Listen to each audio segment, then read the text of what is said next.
Assalamualaikum warahmatullahi wabarakatuh.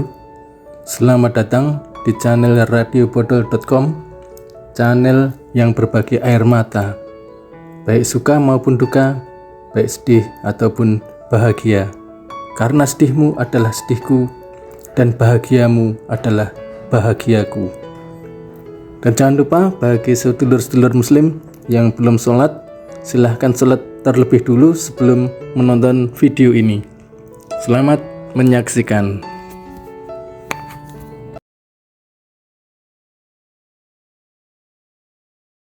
Allahu Akbar, Allahu Akbar.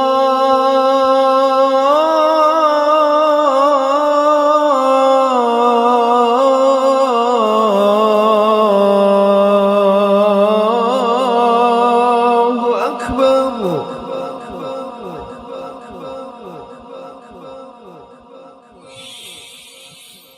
Allahu Akbar.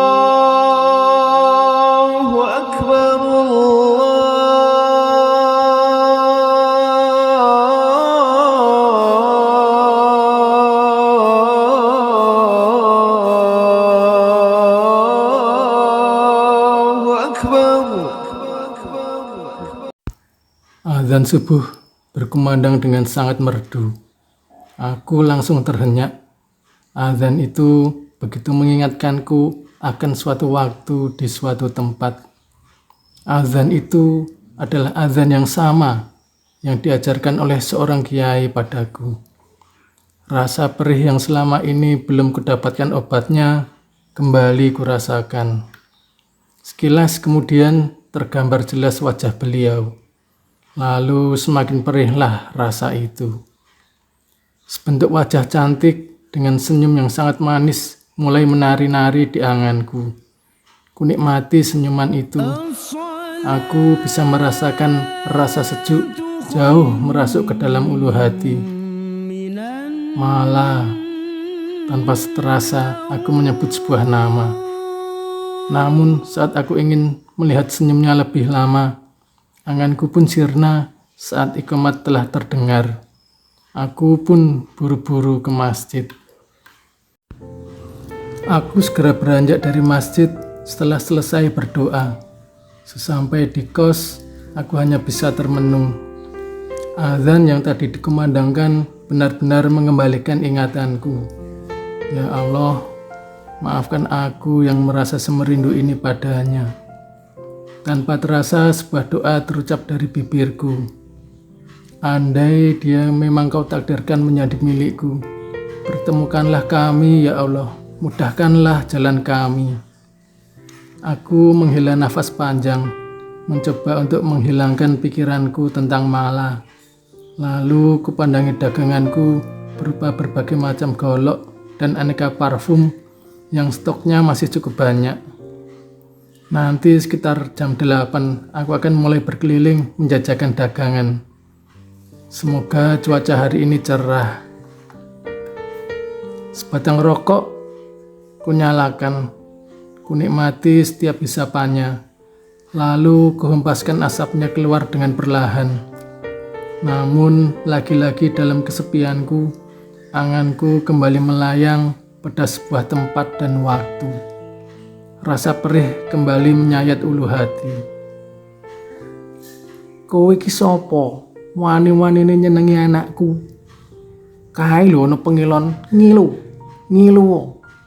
Deloken rupamu, deloken dapurmu. Anake wong kere, wani-wanine nembung anakku. Ora sudi aku. Kalimat itu memang terlontar dari seorang kiai, sekaligus guru saat aku ikut mondok dan menimba ilmu di sana. Tapi kalimat itu tak ubahnya seperti tahi ayam yang keluar dari sebuah dubur. Betapa menyakitkanku. Bahkan sampai sekarang masih kurasakan betapa sakitnya. Aku menyadari aku memang bukan berasal dari anak seorang ulama. Aku pun bukan seorang yang memiliki orang tua berpangkat tinggi.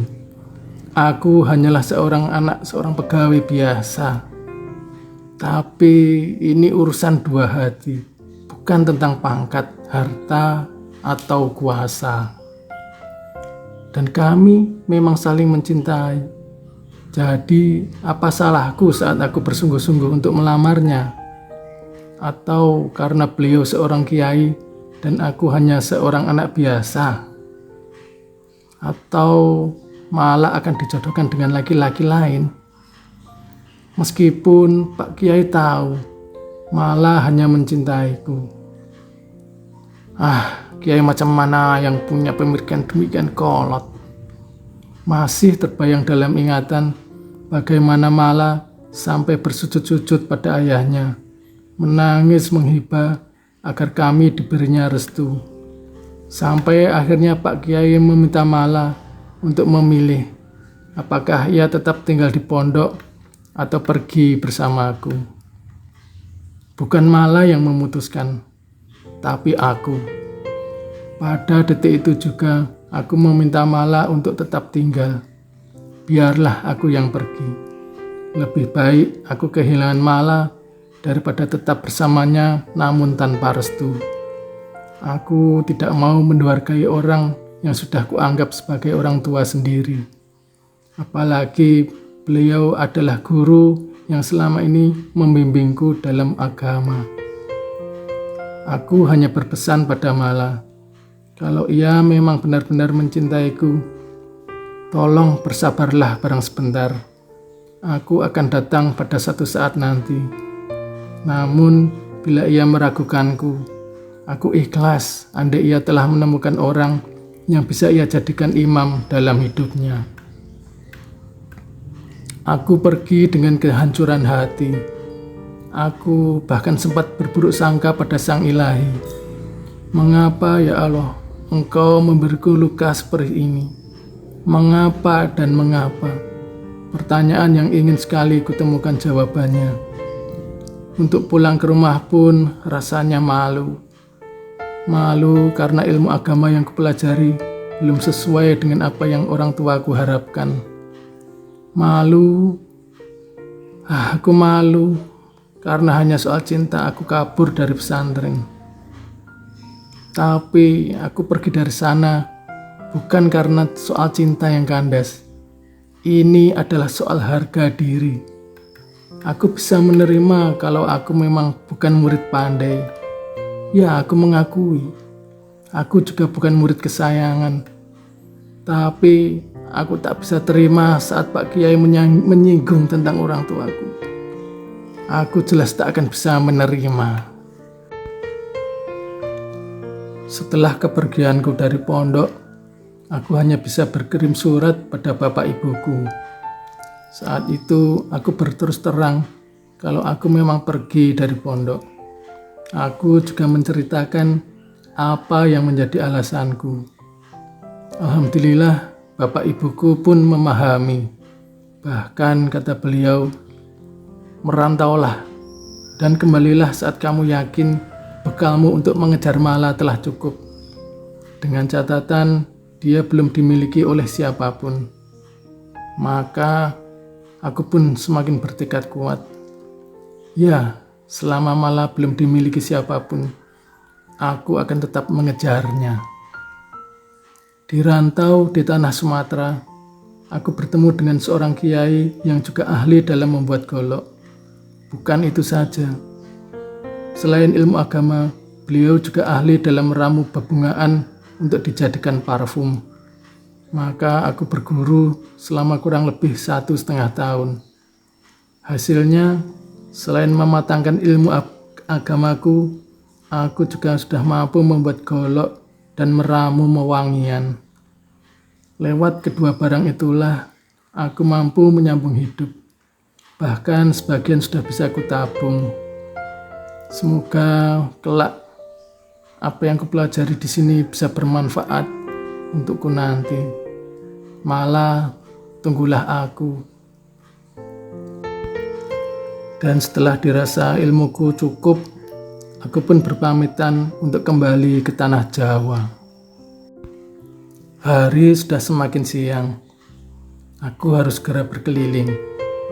Berpangku tangan menunggu nasib bukanlah jalan terbaik.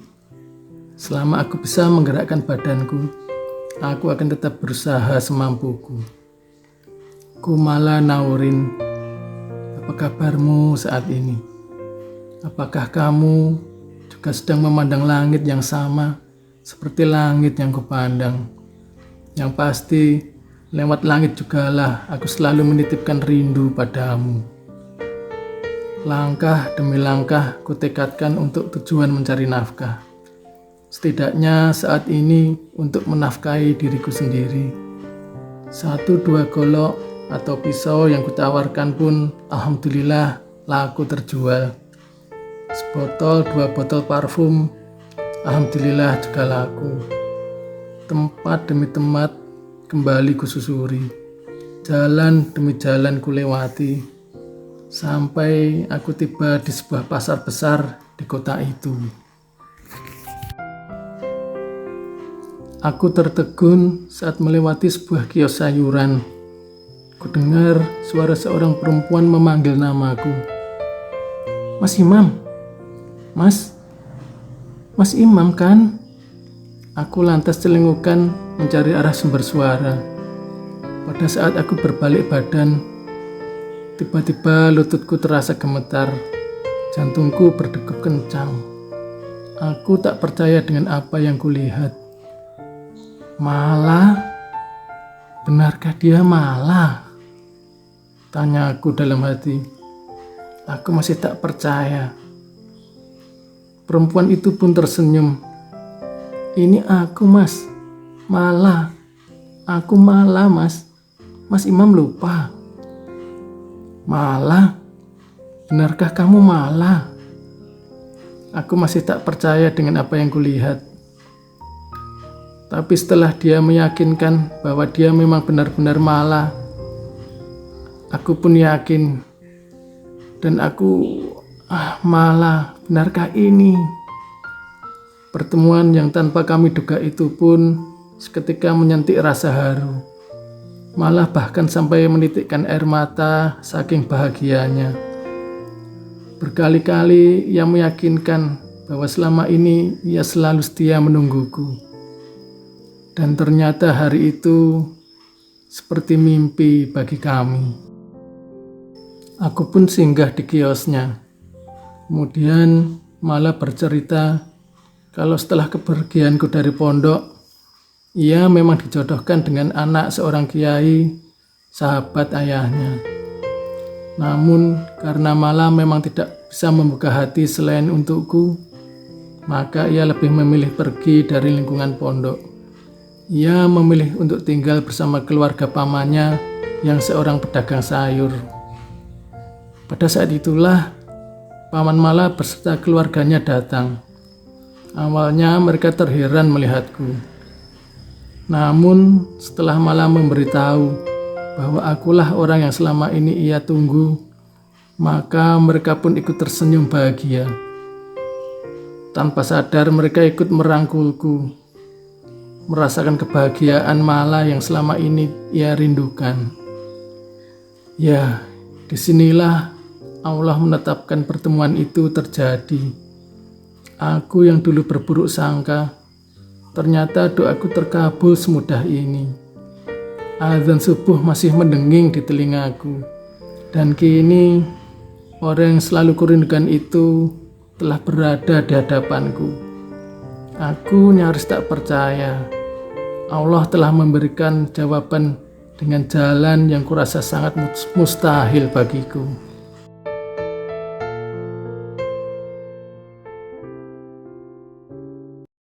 Mas Imam, aku siap menjadi makmummu, Mas. Dan kalimat sakral itu pun pada akhirnya terlontar dari Mala. Begitulah ketika Allah telah berkehendak. Dengan mudah ia membolak-balikkan hati. Pak Kiai yang selama ini berkeras hati, kini dengan hati yang terbuka menerimaku sebagai calon menantunya. Beliau juga meminta maaf atas kesalahannya saat berkata kasar kepadaku waktu itu. Terima kasih, Nak. Kamu telah menunjukkan kesungguhan hati untuk membina rumah tangga bersama Mala. Sangat kuhargai itu, anakku. Tolong jaga dia, kutitipkan dia padamu. Aku pun bersujud syukur sekaligus memohon ampun. Ya Allah, terima kasih atas segala kemudahan ini. Maafkan aku ya Allah yang telah berburuk sangka padamu. Terima kasih dan sampai jumpa di lain waktu dan kesempatan. Masih bersama di radiopodol.com, berbagi air mata. Assalamualaikum warahmatullahi wabarakatuh.